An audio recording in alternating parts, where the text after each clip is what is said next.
বৃষ্টির সময় বৃষ্টির পানিতে হাত রেখে শুধুমাত্র একটি দোয়া পড়েন, আপনার মনের সব দোয়া কবুল হয়ে যাবে। আপনার মনের যত আশা আছে, যত আকাঙ্ক্ষা আছে, আপনার সব দোয়া কবুল হয়ে যাবে। সো এই হাদিস থেকে বলছি, রাসূলুল্লাহ সাল্লাল্লাহু আলাইহি ওয়াসাল্লাম বলেন, আল্লাহ রাব্বুল আলামিন দুটা সময় বেশি খুশি হন, যখন বৃষ্টি বর্ষণ করেন আর যখন কন্যা সন্তান কারো হয়, এই সময় আল্লাহ বেশি খুশি হন। প্রিয় ভাইরা আমার, আপনার এই দোয়াগুলো শেয়ার করে দিবেন।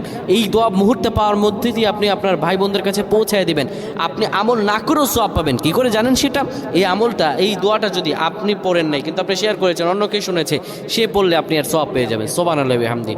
রাসূলুল্লাহ সাল্লাল্লাহু আলাইহি সাল্লামের সহিহ হাদিস অনুযায়ী বৃষ্টির সময়, দোয়া কবুলের সময়, যখন বৃষ্টি হয়, আপনি বৃষ্টির পানিতে হাত ভিজান। রাসূলুল্লাহ বলেন হাত ভিজাও। আপনি বৃষ্টির পানিতে হাত ভিজাবেন, এরপরে পড়বেন আল্লাহুম্মা সাইয়িবান নাফিআ, আল্লাহুম্মা সাইয়িবান নাফিআ, আল্লাহুম্মা সাইয়িবান নাফিআ। এই দোয়াটি